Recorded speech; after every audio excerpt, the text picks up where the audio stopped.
The desert wind howls.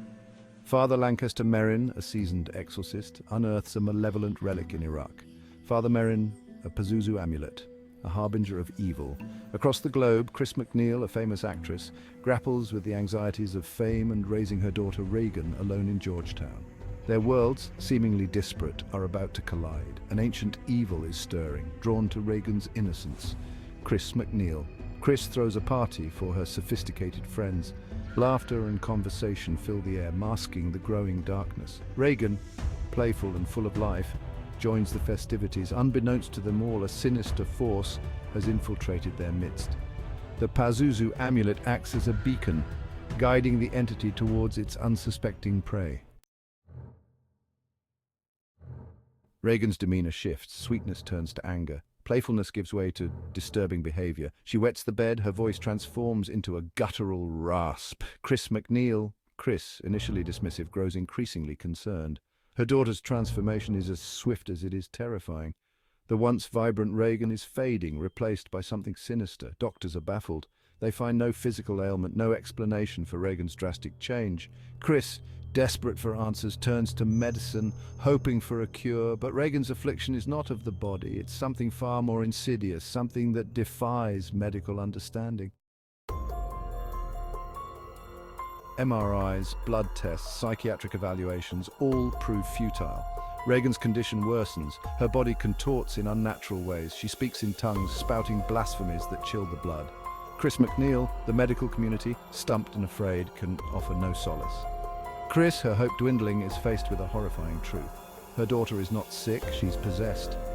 A priest, Father Damien Karras, enters the picture.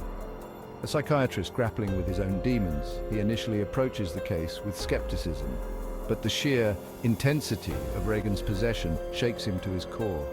He witnesses the undeniable presence of evil. His faith, once unwavering, is put to the ultimate test. The church, hesitant at first, grants permission for an exorcism. Father Karras, ill-prepared but resolute, takes on the harrowing task. He seeks the guidance of the experienced Father Merrin. Father Merrin, haunted by past encounters with evil, recognizes the gravity of the situation. He knows the adversary they face is powerful, ancient, and hungry for Regan's soul. The exorcism begins. A battle of wills ensues, a terrifying clash between the sacred and the profane. Demonic entity, the entity within Regan, revealed to be the demon Pazuzu, unleashes its full fury. The room becomes a tempest of supernatural activity. Objects fly through the air, the temperature plummets, and the air grows thick with the stench of evil. Section 5. The weight of evil. My body. It weakens, but my faith remains my shield. Even as the darkness closes in, I hold on to the light within me. Father Merrin, his body weakened by years of battling demons, bears the brunt of Pazuzu's wrath. Each encounter leaves him more frail, yet his spirit remains unbroken. He fights valiantly, his faith his only shield. The strength of his belief is a beacon in the overwhelming darkness. This is true evil. It is a force that seeks to consume and destroy all that is good. My doubts, my fears, they are amplified by its presence. The evil feeds on my insecurities, making them seem insurmountable. Karras, witnessing the true face of evil, confronts his own inner turmoil. The battle is not just external, but also within his soul.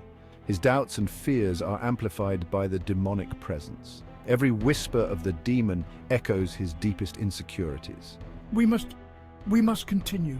No matter how dire the situation, we cannot abandon our mission. Regan's soul, it hangs in the balance. Her salvation depends on our unwavering resolve. The exorcism takes its toll on both priests, pushing them to the brink of their sanity. The physical and mental strain is immense. Pazuzu, reveling in their torment, taunts them with visions of their deepest fears. It knows exactly how to break their spirits. It preys on their vulnerabilities, exploiting their weaknesses. S5, the demon's laughter, is a constant reminder of their struggle. Weak, so weak. The priests feel their strength waning, but they refuse to give in. Your fears, they are delicious. The demon's voice drips with malice, savoring their despair. We can't give up.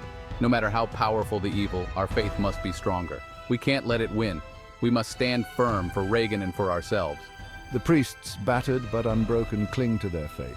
Their bodies may be failing, but their spirits remain resolute. They know that Regan's soul hangs in the balance. Every prayer, every chant is a lifeline for her salvation. Their resolve, though tested, never falters. In the face of overwhelming evil, they stand as beacons of hope and faith. Section 6. A soul for a soul. In the battle between good and evil, sacrifices must be made, and sometimes the cost is a soul. My heart, failing, but my soul is ready to face the darkness, to protect the innocent. Father Merrin, his heart failing, collapses during the exorcism. He dies a soldier in God's army, his life given in service of the light. His sacrifice is a testament to his unwavering faith and courage. No, Merrin, you can't leave us. We need you, your strength, your guidance. Karas, consumed by grief and rage, confronts the demon alone. He challenges Pazuzu to take him instead of Regan, offering his soul in exchange for hers. His heart is heavy, but his resolve is unbreakable. Take me instead. Leave her be. Spare her innocence. Take my tormented soul. It's a desperate gamble, a final act of self-sacrifice. Karas knows the risks, but he is willing to pay the ultimate price to save Regan. Oh, how noble. I accept your offer, priest. Your soul will be a fine addition to my collection. Pazuzu, sensing victory, accepts Karas's offer.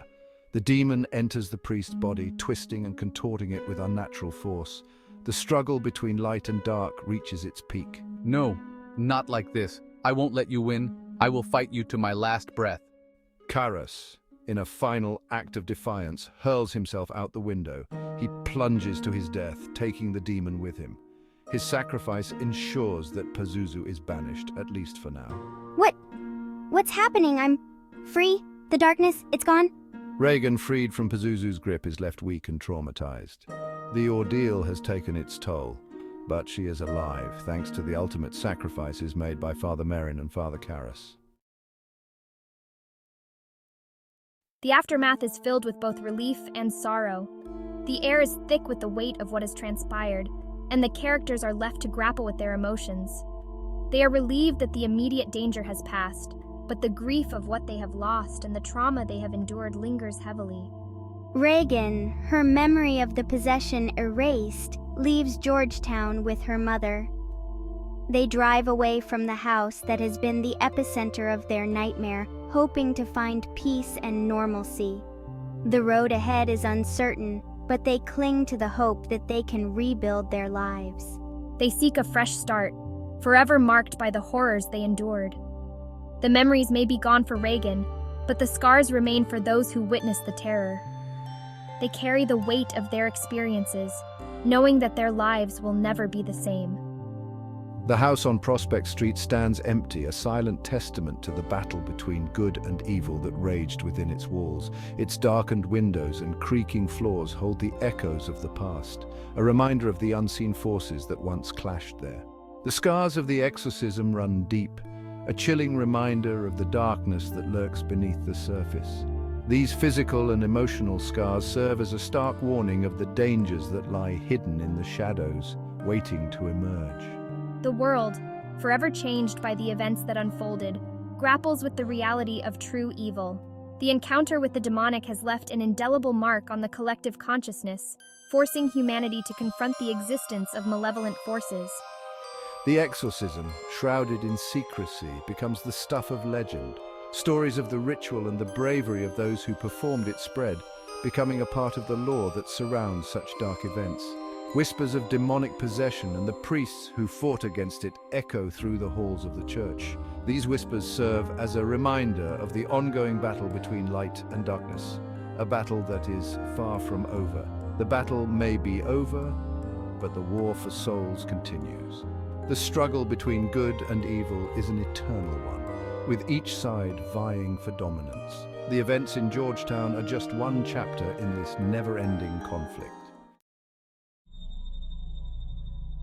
The Exorcist sent shockwaves through the world. Audiences fainted, walked out of theaters, and were haunted by nightmares. The film's unflinching portrayal of demonic possession tapped into primal fears. It forced viewers to confront the darkness that exists not just in the world, but within ourselves. The film became a cultural phenomenon, sparking debates about faith, evil, and the power of belief. Its influence on the horror genre is undeniable. Countless films and books have tried to replicate its chilling impact, but few have come close. The Exorcist remains a benchmark in horror cinema. Its power lies not just in its special effects or shocking imagery, but in its exploration of the human condition when faced with the ultimate evil.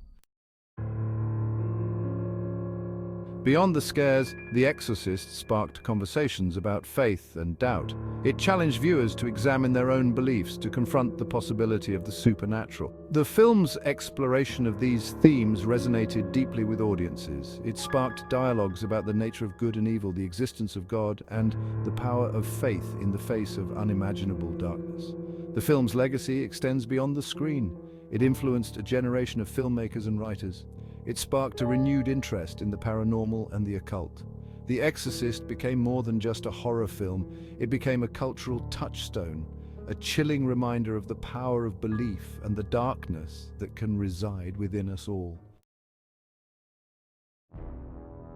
Decades later, The Exorcist continues to terrify and captivate audiences. Its power lies in its timeless themes, the battle between good and evil, the fragility of faith, and the resilience of the human spirit.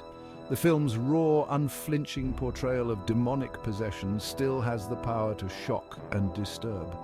It remains a testament to the enduring power of horror to confront our deepest fears and force us to confront the unknown. The Exorcist is more than just a horror film.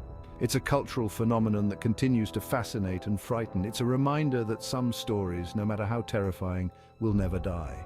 They will continue to haunt us, challenge us, and remind us of the darkness that lies just beyond the veil of reality.